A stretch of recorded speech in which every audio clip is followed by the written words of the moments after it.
let's take a moment. In Israel, this week, what are they going to read in Shul? Which parsha? One parsha ahead, right? One They're one parsha ahead, Bahar. Even though, had we wanted to, we could have got them caught up, right? We could do Parshas Emor and Kedushim. Emor. We could have done last week Achrei Mos Kedoshim together, and we would have been caught up. Now we're doing Parshas Emor, they're doing Parshas Bahar. Next week, they're going to do B'chukosai. We could do Bahar and B'chukosai, which often goes together. Are we going to do that? No. Do you know when we catch up with Israel? August 3rd. Matos Maseh. So we're going to be behind Israel for the entire month of May, June, July. Over 3 months, we're going to be a week behind Israel. Even though there were many opportunities to catch up. So the question is, why? And it's a question that very few people know the answer. I looked many places, nobody really has an answer. I found an answer, was published, a fascinating answer. An answer from a particular sefer. I'm trying to see where I have the name of the sefer over here. It's called Tikkun Yisachar. It was written in the 15th century, which is about 500 years ago. He says something fascinating. He says, why in Chutz La'aretz are we a week behind? You know why? Because on Pesach was 8 days. The 8th day of Pesach fell out on Shabbos. In Israel, they only keep Pesach 7 days, so they read the regular Parshat Shabbat. So the Chachamim, when they established the calendar, they didn't want us to catch up. They wanted to send a message over the next 3 months. You know what the message is? You don't belong in Chutz La'aretz, you belong in Israel. And as long as you're in Chutz La'aretz, you're behind. It's a fascinating message. That means we could have caught it up a dozen different times. We could catch up this week, catch up in 2 weeks, 3 weeks, put 2 parshios together. And these parshios often go together, and we don't do it. To send a message, Israel is a week ahead of you. Why?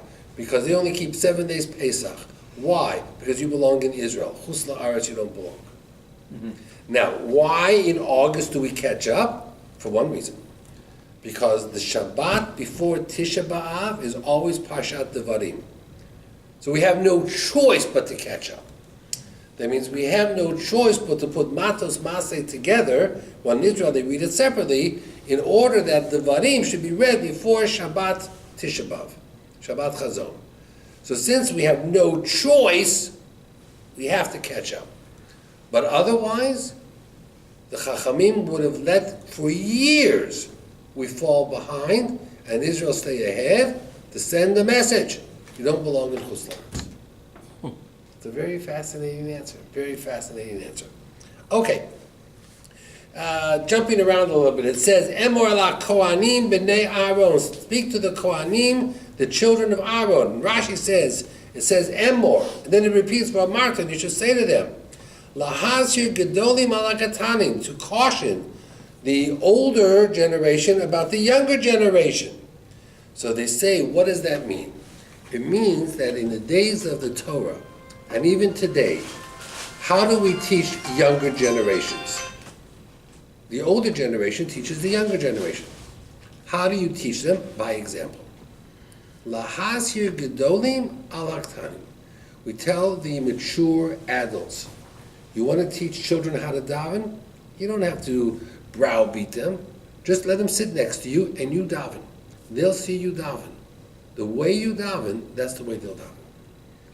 Children learn from watching others. And if you're a good example, if you talk during davening, they'll talk during davening. But if you daven, they'll daven.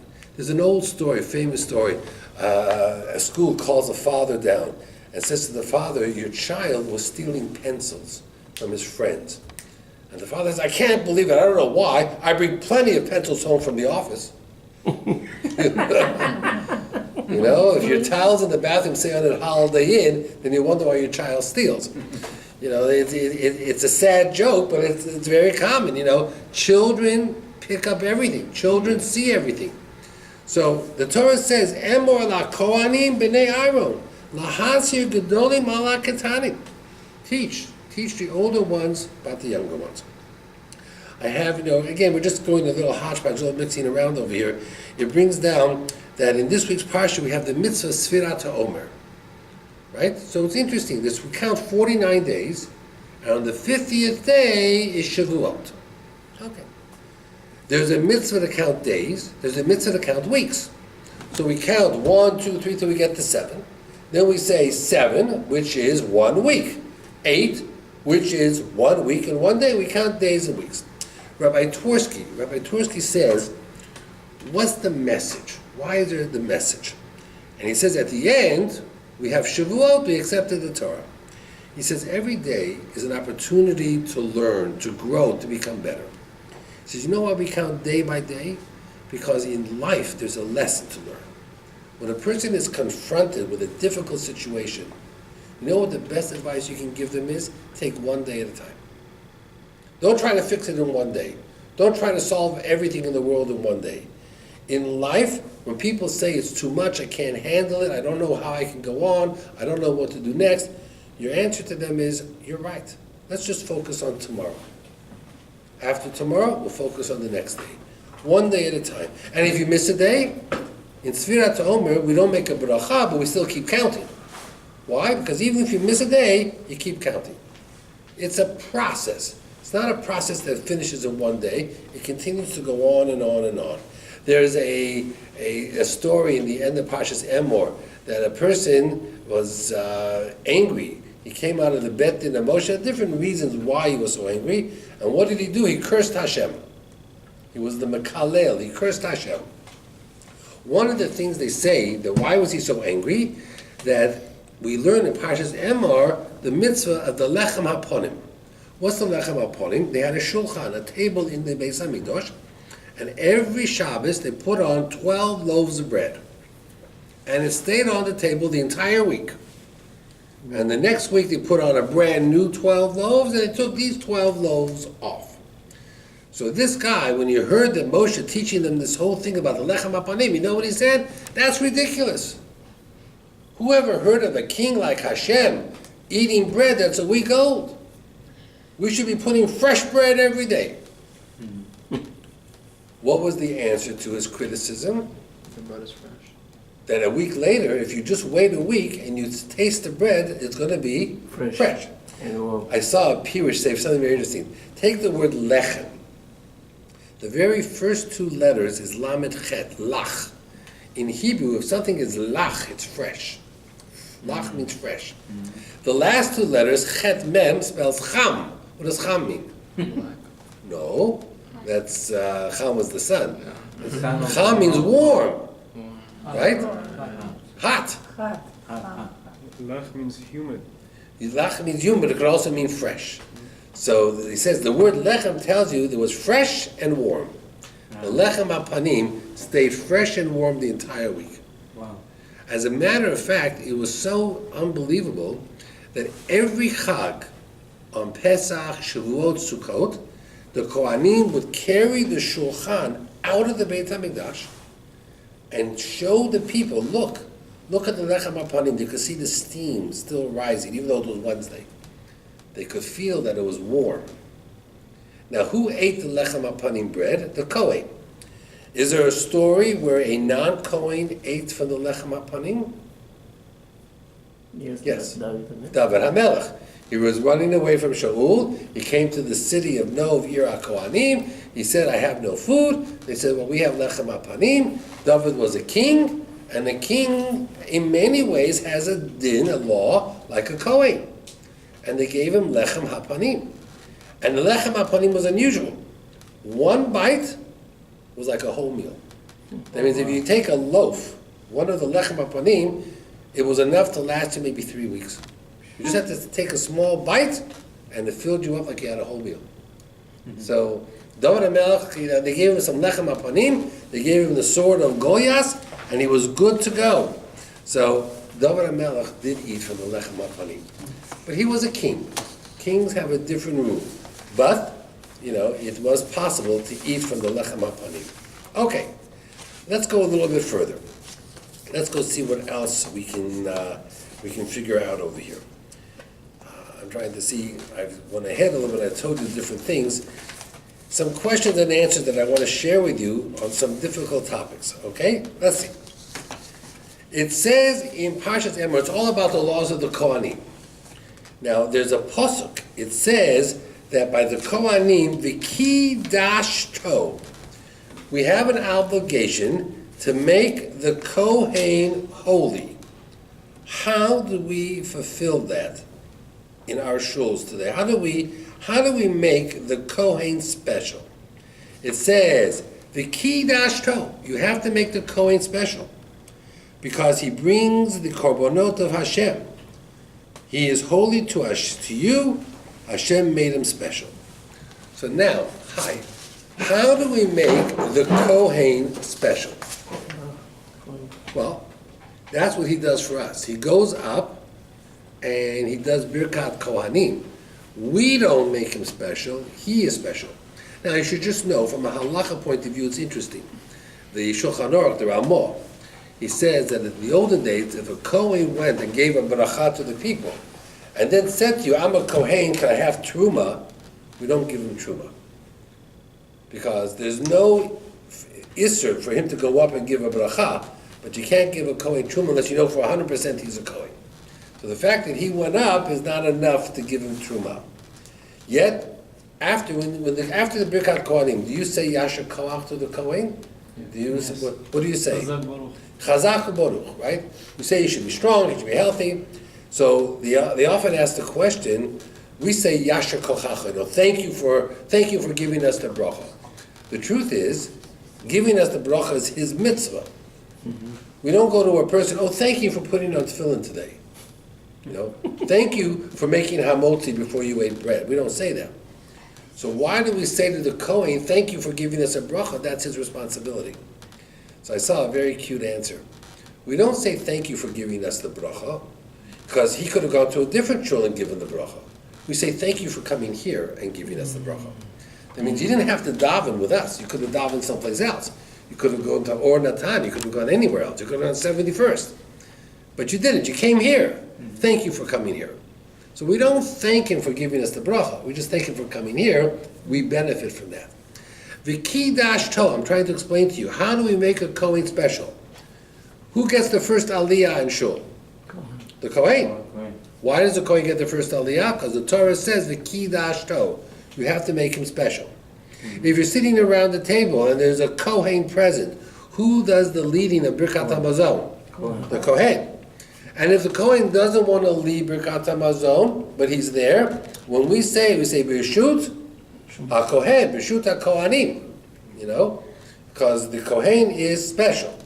So there are things we do to make the Kohen special. Okay? So now, let me bring down to you a few questions on that. Let's talk about a page of Gemara. Okay? On a page of Gemara, on the inside of the page, which pirush?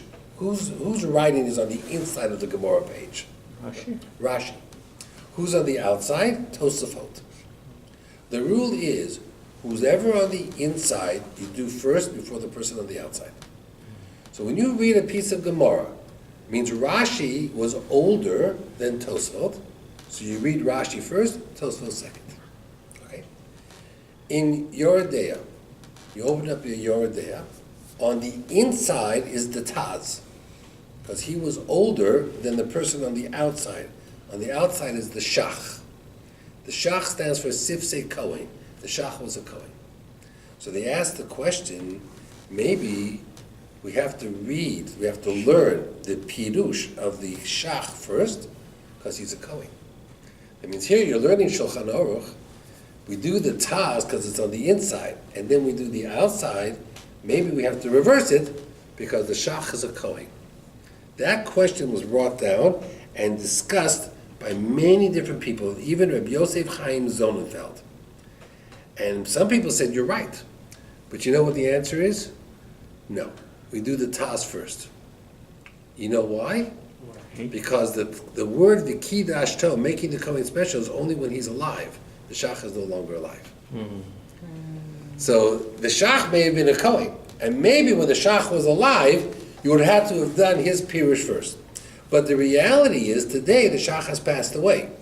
So when it comes to learning, we go by whoever wrote the older Pirush goes first, the Taz, and then we do the Shach. Sometimes they agree, sometimes they don't. But that's the order how we learn it. And then we do the Berhetiv on the bottom, and the Pischei Tshuva, etc. Okay? That's how we do it. Next, listen to this. It was a custom in an Italian shul. Okay? Listen carefully. You sell aliyot. Okay, by the Ashkenazim, we generally don't sell aliyot. You're used to selling aliyot. This Italian shul had a very interesting custom.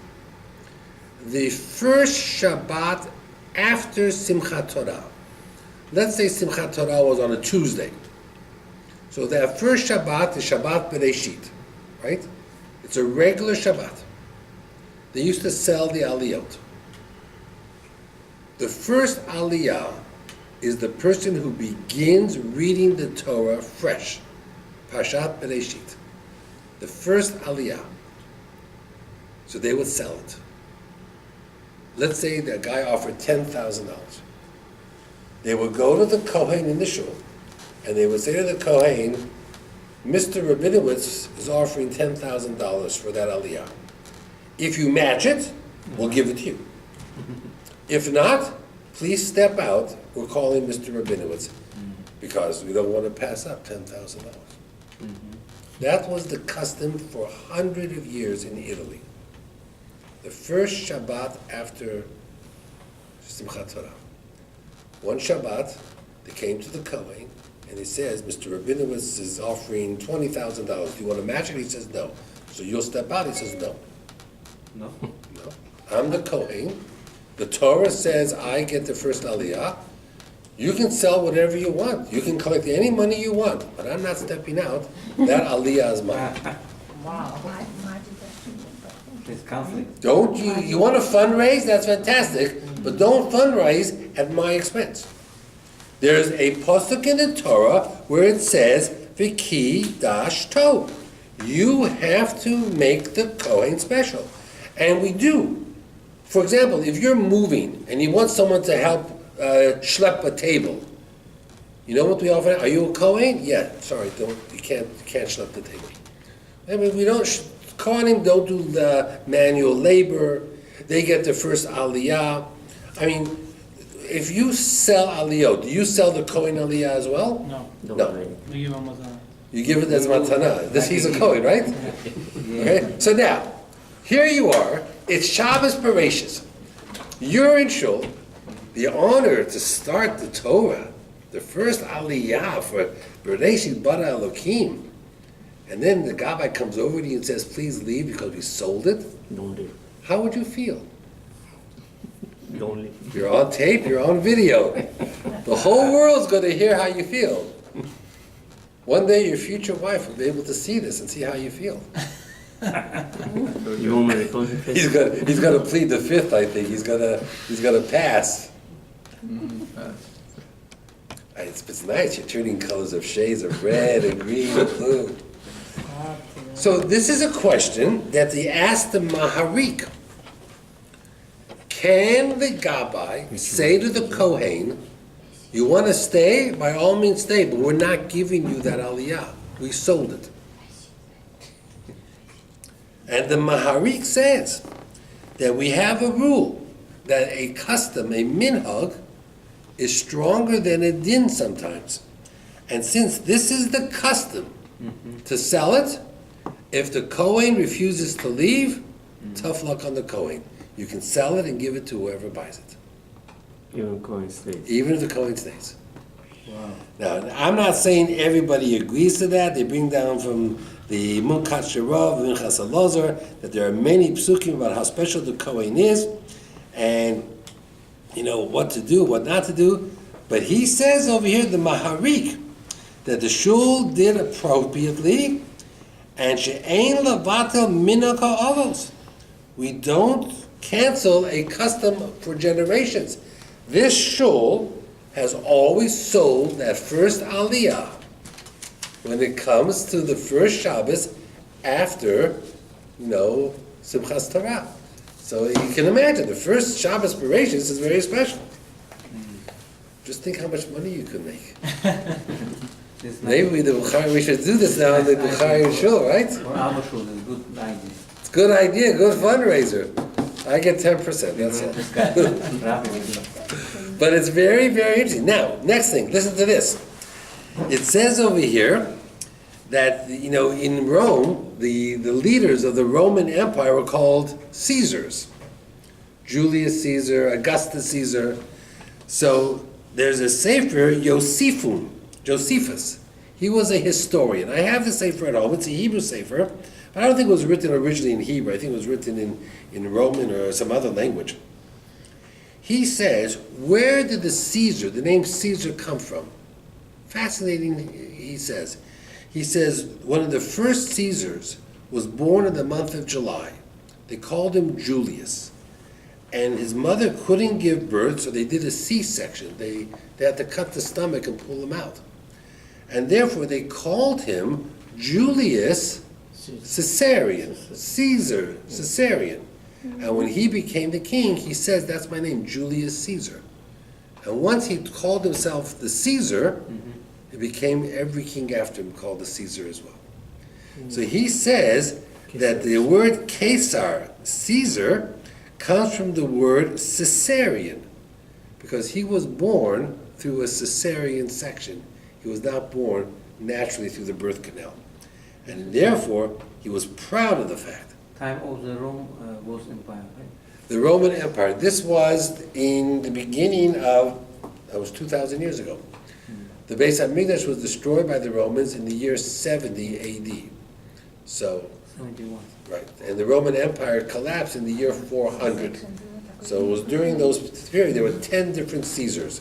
Some were really crazy, some were very strange. But he brings in the Yotzer Plos HaTorah that Josephus says that they were called Caesar because they were born from Caesarea. Listen to the next thing, also some wild stuff. In Parshas Emor, we have the mitzvah of Kiddush Hashem. That means a person has to sanctify Hashem's name. And there are not many mitzvahs you have to give your life up for. If a non-Jewish person comes to you and holds a gun to your head and says, eat pork or I'm going to kill you, so you eat pork. You don't have a choice. What? It's public, it's problem. If it's public, it's a problem. In public, everything you may have to give up your life. You're right. There's exceptions in public. But generally, other than idol worship and illicit relationships and murder, you don't have to give up your life. They bring down from a sefer, very interesting, a sefer called Machaneh Chaim. Very interesting halacha. It's brought down in Even Ezer. It says that if a man was killed, let's say by the Romans, al Kiddush Hashem, because he gave up his life for Hashem, he goes straight to Olam Haba. So it's like he never died. It's like he's living forever. It's like a malach. He becomes like an angel. And therefore he says his wife can never remarry. Because even though he died, it's like he's alive and she's still married to him. That's what he writes down. When did this come up? After World War II. After World War II, thousands of women who survived the concentration camps went to the rabbis for permission to remarry because there was no mention of their husbands. Their husbands were assumed dead. So someone says, no, those who died in the Holocaust died al Kiddush Hashem. If they died al Kiddush Hashem, according to this halacha, the women were forbidden to remarry. Now, it was asked there was a sefer called Devar Yehoshua. He was one of the famous rabbonim of that era, and the rabbis met and they paskined that this law doesn't apply to the Holocaust. That means as great as the Mesiras Nefesh of the Holocaust was, the women are allowed to get remarried. And many women got remarried. Now, there's a very interesting story. There was a story of a woman who came to Rav Moshe Feinstein. And she's crying and crying. And Rav Moshe Feinstein, in the Lower East Side, asked her what the problem is. She says that after World War II, she went to a particular rabbi, and she mentioned the rabbi's name. And I asked him, can I have permission to marry? Because I think my husband died in the Holocaust. There were people who said they saw him go into the gas chambers, and the rabbi gave me permission to remarry, and I remarried, and I had a few children. And one day my husband walked back into my life. Oh my God. Which means my marriage to my husband now is void, and I have this husband, and my children are not kosher, and she's crying to Rav Moshe what to do. So Rav Moshe says, tell me the story again, and she repeats the story a third time. And Rav Moshe stands up, and in a loud, angry voice, he says, you're a liar. Cannot be. It's not true. This rabbi never gave you permission to get remarried. It's a lie. And she got so shocked by this that she confessed that she lied. She made up the story. That she never asked any rabbi. She just got married on her own. Oh my God. So then they said to Rav Moshe, they asked Rav Moshe Feinstein, how did you know she was lying?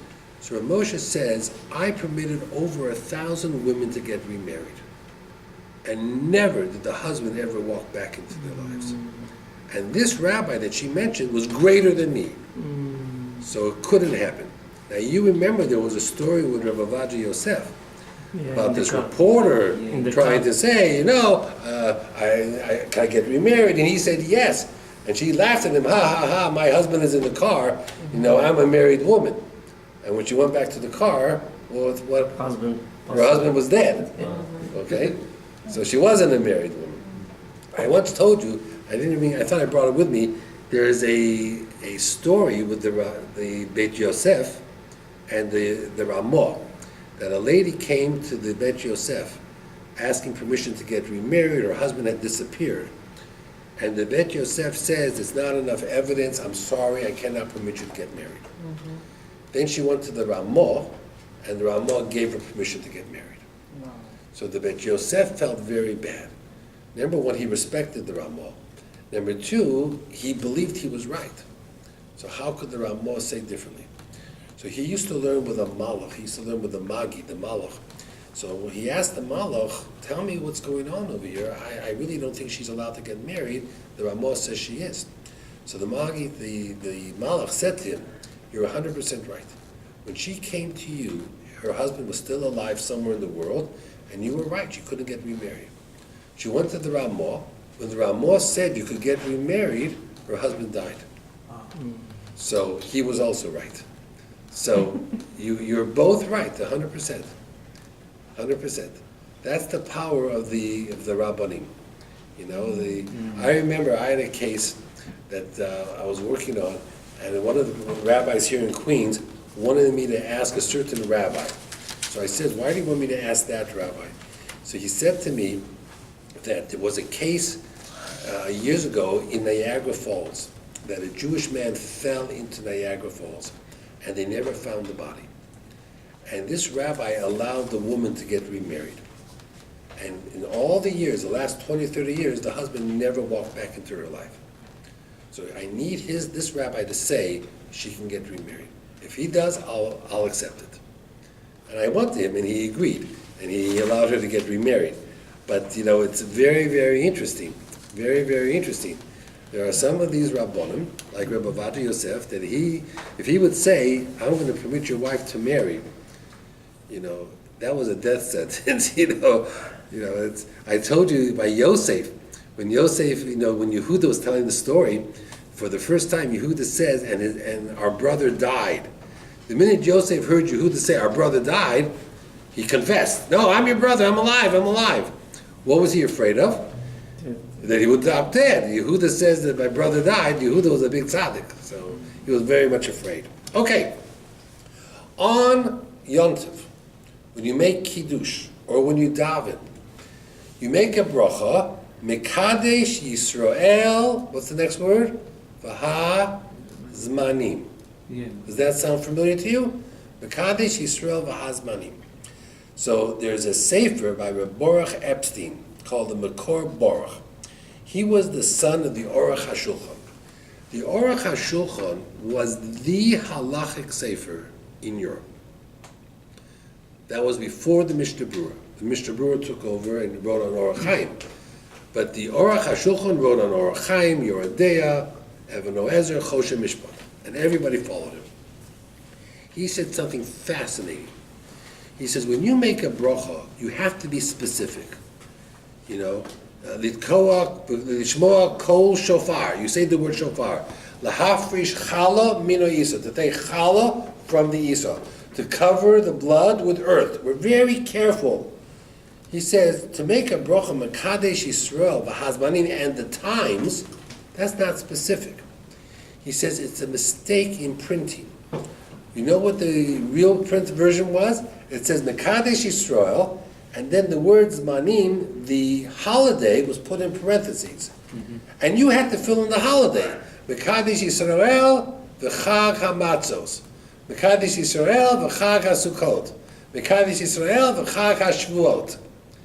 He says, we say Hazmanim is a printing mistake. It was like left blank, and the Siddur said, put in the name of the holiday. So he would change all the Machzorim and all the Siddurim to correct that mistake. But, you know, we really don't, we don't do that. We don't go back and change things that are a custom. So we daven a certain way because that's been our custom. But he's saying that it's a mistake. He says there are a lot of mistakes in the Siddur that we don't realize.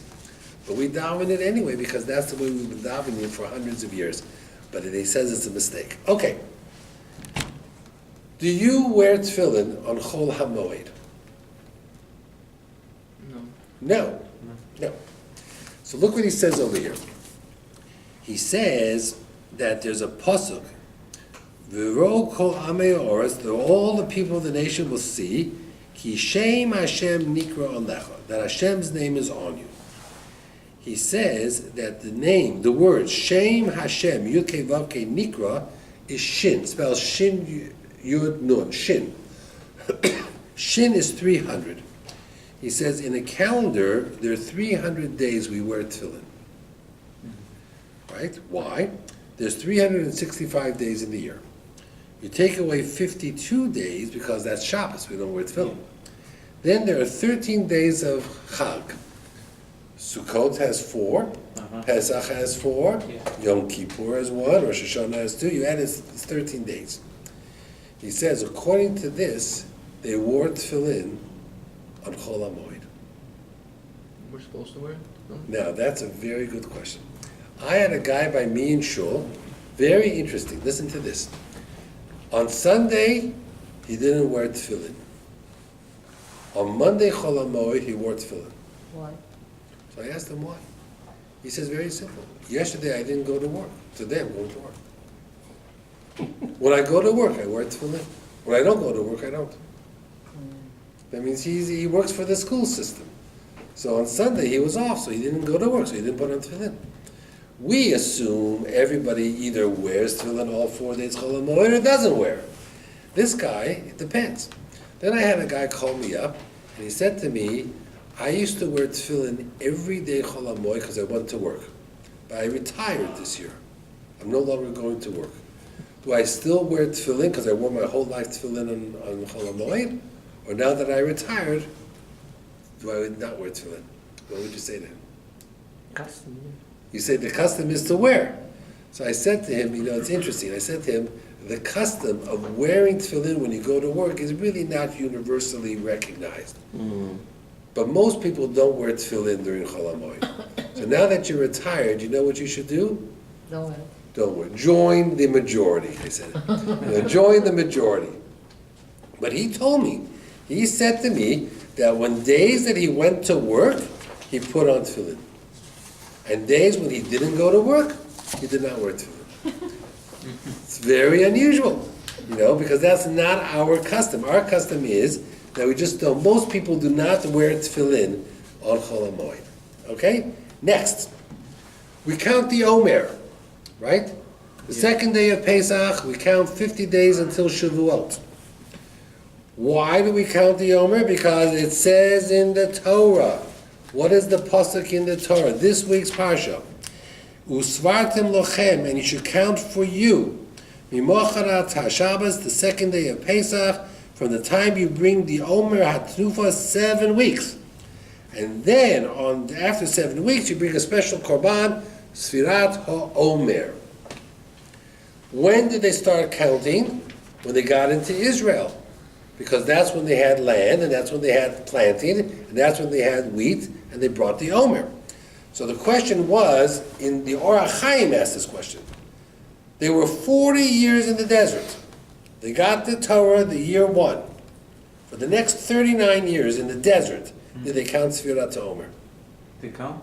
Did they or did not? They Or HaChaim, Wow. a nice Ashkenazi Pirush. I guess not. The Or HaChaim, he says, 40 years they're in the desert.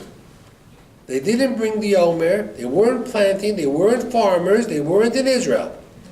Did they count the Omer every night from after the 15th day of Pesach, of Nisan, the 16th day, until Shavuot? Did they count the Omer?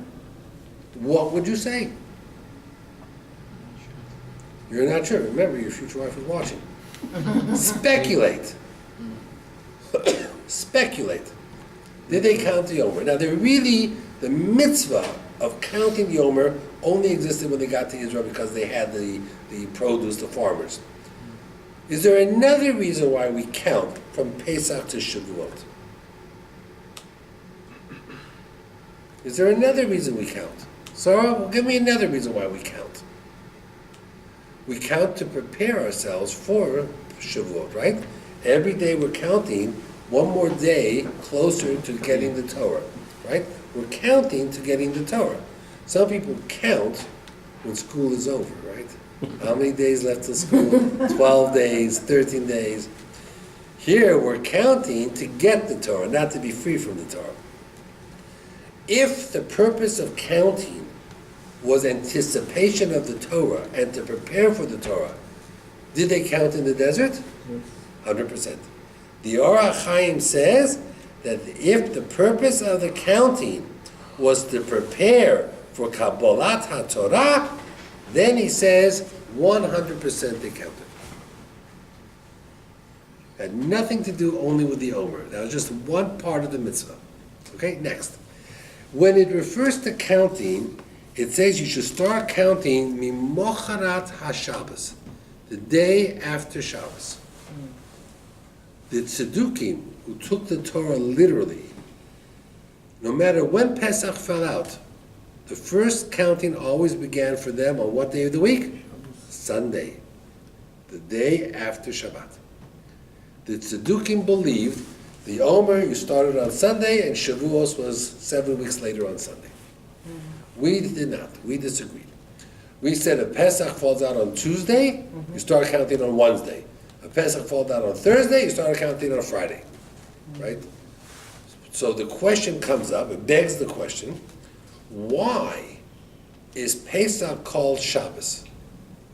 We count the day after Pesach, and the Torah refers to it the day after Shabbat. Pesach is not Shabbat, it's a Yom Tov. Why does the Torah refer to Pesach as Shabbat? I'll give you a fascinating answer. What's the difference between Shabbat and Yom Tov? There are two things you can do on a Yom Tov you cannot do on Shabbat. One is cook. You can cook on a Yom Tov, you can't cook on Shabbat. Give me something else you can do on a Yom Tov. You can carry. There's no Erev. You can carry on a Yom Tov. On a Shabbat you can't carry. You know what the exception was? Pesach. On Pesach, the Korban Pesach could not be carried out of the house. So they passed the rule. First night of Pesach, forbidden to carry. They used to lock the doors, you can't carry. And you're not allowed to roast. You couldn't cook what you wanted to cook. You had to prepare everything in advance. Right? So they passed the rule. On Pesach, no cooking, no carrying. So Pesach became known as Shabbos.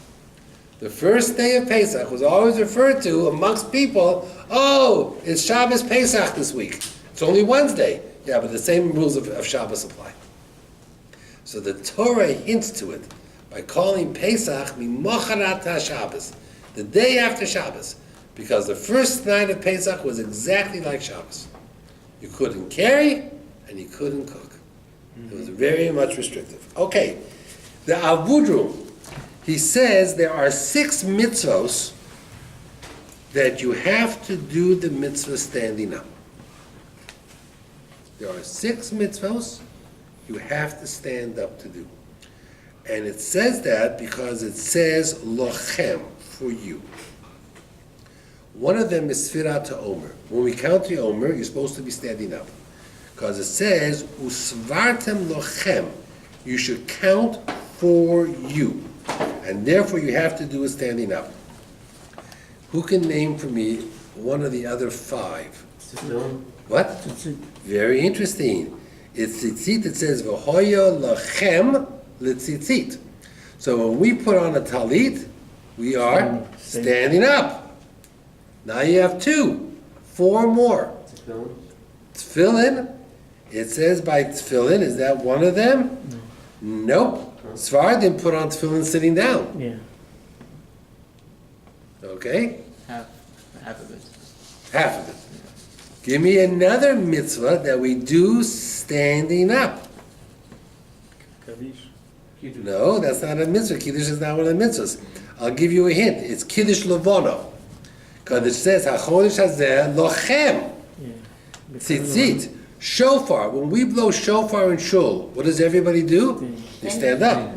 Because it says, Yom Truah Yeh Lochem, to you. Lulav. When we bench Lulav and Esrahog, we're standing up. L'kachtem Lochem. And the final mitzvah we do standing up Honestly, is Brit Milah. Because it says, Himol Lachem Kol Zachar. When you have a Brit Milah in shul, everybody say, have you ever noticed? Very rarely does anybody sit for a Brit. There's only one person who sits, the Sandik, because he's holding the baby. But other than that, everybody's standing up. They're standing up around the baby, but even in the group. So it's a Omer. So the mitzvahs are Omer, Tzitzit, Shofar is 3, Lulav is 4, Brit Milah is 5, and Kiddush Levana is 6. Kiddush Leona, Birkat Leona. Birkat Levana, we do it outside, we're standing, we're not sitting down. And all of them use the word Lochem. Lochem means to you. Since it's a mitzvah for you, we stand up. Very fascinating, very interesting. Okay, we have a custom. I don't know if as far as we have the custom because it's brought down in the Ramah. We have a custom on Shavuot to have 1 meal dairy. Do you have a custom like that at all? Yeah. Now, Shavuot is 2 days. So there are 4 meals. Night, lunch, night, lunch. You know, breakfast, maybe people have dairy. But we have a custom that one of the meals is dairy. Some people even have 2 meals dairy. And we'll serve either fish or lasagna, I don't know about pizza, but there'll be a dairy meal. Do Sfardim have that, or is everything meat? No, we have one. You have 1 meal that's dairy? Why did they have such a custom? So the old answer that they used to give is that once the Torah was given, and you learned all the laws of keeping kosher, and you didn't have anything meat, you didn't have any kosher meat, so you had no choice. Of course, by that time, they weren't eating meat. They were eating man. So the man was kosher. But he gives a very interesting answer from the Ramah says that it's the custom. He brings a very interesting answer. Moshe was born on Zayin Adar. How many months could his mother hide him? 3 months. So that Zayin Adar came Zayin Nisan, Zayin Iyar, Zayin Sivan. When Moshe was put into the Nile, it was Shavuot. And then when they took him out, he was crying. So what did they want to do? They wanted to nurse him, give him some milk. He refused. He wouldn't take any milk except from his mother. Right? Jewish milk. So it says, to show the miracle that Moshe refused to nurse from any woman except his own mother, we have a custom to have a milk meal on Shavuot. Because that was the day that Moshe was in the Nile. So, very, very interesting. So it was a miracle that Moshe was in the Nile. That day became the day that they had it. Okay. So it was very, very interesting. Here we go. The Medrash Rabbah says, Hashem showed Moshe Rabbeinu every generation and its leaders, every generation and its kings, every generation and its chachamim, every generation and the people in the generation who supported them, who did everything. He showed him Shaul HaMelech. Shaul was the first king of Israel. And then Moshe says, so what happened to Shaul? And Hashem showed him that Shaul and his sons died on Har HaGilboa by the sword. They died by the sword.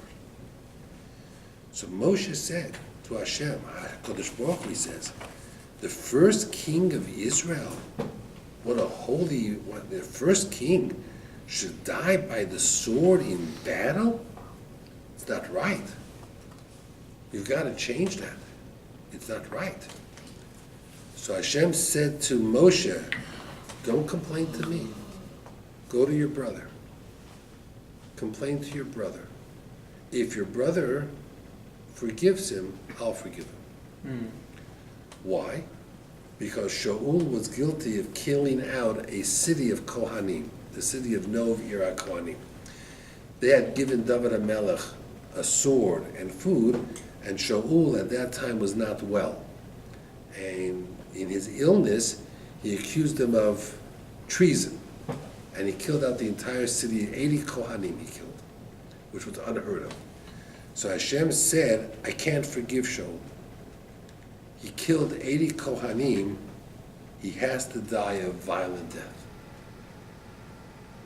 Why? Because it says, Emor ela Kohanim b'nei Aharon. I owe that not to you, Moshe, but to your brother. So Hashem said that, believe it or not, that the Kohanim from the city of Nov has tied my hands, and therefore you have to be very, very careful. It's interesting, in the end of Parshas Ephraim Kadoshim, it talks about not going to these sorcerers in order to do black magic. And Shaul tried to ask Hashem what's going to be in the war, and Hashem wouldn't answer him. So he disguised himself, and where did he go to? He went to one of the sorcerers. And who did he bring up from the ground? Shmuel Hanavi. And the Gemara says that Shmuel was afraid to go by himself, so he brought Moshe Rabbeinu with him. So when Shaul came up, and Shmuel came up, and the lady saw that she fainted, the Gemara says that Shmuel said to her, how dare you call me? You're not allowed to do this. It's against the Torah. He said, well, nobody would answer me. The Nevi'im wouldn't answer me. So he says, well, what do you want to know? What's my fate? What's going to happen to me? So Shmuel said to him, tomorrow you're going to be with me. You're going to be, which means tomorrow you're going to be dead. Die. You're going to die. And the Gemara seems to imply that this wasn't the worst news. Because when Shmuel says, tomorrow you're going to be with me, it means Gan Eden. Because Shmuel wasn't Gan Eden. He didn't say that tomorrow you're going to be dead. He says, tomorrow you're going to be with me. Which means together we'll sit at the table in Gan Eden. And Moshe was right there. So, see, Moshe davened for Shaul. Moshe saw what happened and he wanted Shaul to be forgiven. But Hashem couldn't because of what happened to the Kohanim. But it's very, very interesting that Shmuel said to him that you have to be very, very careful, but that tomorrow you're going to be with me. And he died. He died a horrible death in the hands of the Plishtim. And then, according to the Navi, he was wounded, but he wasn't dead yet. He didn't want to be tortured by the Plishtim. So he fell on his own sword, which is a very difficult question. Can a person take their own life if they feel they're going to be captured? And not only did Shaul die, but Yehonasan died and other children of his died. And David was very close to Yehonasan. They were very good friends. So it was a very painful situation. Yes? I heard before that if somebody commits suicide, they can't go to heaven. There is an opinion like that. There is an opinion like that. I can tell you this. Let me tell you a story that may shed some light on it, okay? When I was in Eretz Yisrael, I was on the Bet Din. And it was the day after Purim, and I was flying back to America for Pesach. You know, it was already a week or maybe after Purim. I was on the plane. I was called off the plane. It seemed that there was a yeshiva person in Yerushalayim who was brilliant, a brilliant man, who was in a very difficult marriage. And I knew the marriage. I knew that it was very difficult. And the wife was a very wealthy woman. She was a millionaire. She had a fortune of money. And because he was such a genius, had a photographic memory, so the father paid for them to get married, you know, thinking that they would be happy, but they weren't happy. And the day after Purim, she went to Tel Aviv with her baby. She had a baby. And she went to the top of one of the hotels, top floor, 30th floor, whatever, one of the tallest, the Sheraton, one of the tallest hotels, let's say, in Tel Aviv. And she jumped on With the baby? with the baby. And of course, she and the baby died. And the question was, could she be buried in the Jewish cemetery? No. So nobody would take that responsibility to Paskin, could they bury in the Jewish cemetery? But they said, I knew the family, and I knew their marital problems, and I had counseled them. So since I knew it, they would follow my decision. I was on the Bet Din. But I was on a plane. They pulled me off the plane. Doesn't happen like that in America, especially not with Homeland Security. But in those days in Israel, when the police wanted to get you off the plane, they got you off the plane. They got off the plane. It came out by the police report that the way she hit the ground was she had shielded the baby in such a way that had she just fallen like a foot over, more on the grass than on the sidewalk, the baby would have survived. So it was my determination that as she was jumping, she had regret for what she was doing, especially for the baby. And therefore, it wasn't the classical suicide. The classical suicide was a person who has to die saying, I'm doing suicide because I want to do it, you know. And therefore, I permitted them to be buried in the Jewish cemetery, and the Chevra Kadisha took her, and they buried her in the Jewish cemetery. And then I made my phone. They held up the whole plane. But we did bury her in the Jewish cemetery. So it's very difficult, you know, when a person commits suicide, and if they do it, the Gemara talks about during the times of the Beit HaMikdash, people threw themselves off the boat because they didn't want to go to Rome. Or in the Holocaust, people threw themselves against the electric fence because they didn't want to be tortured by the Germans. You have many stories like that. That's not suicide. And if a person has mental illness, that's not suicide. That's mental illness. And therefore they could be buried in Jewish cemeteries. So in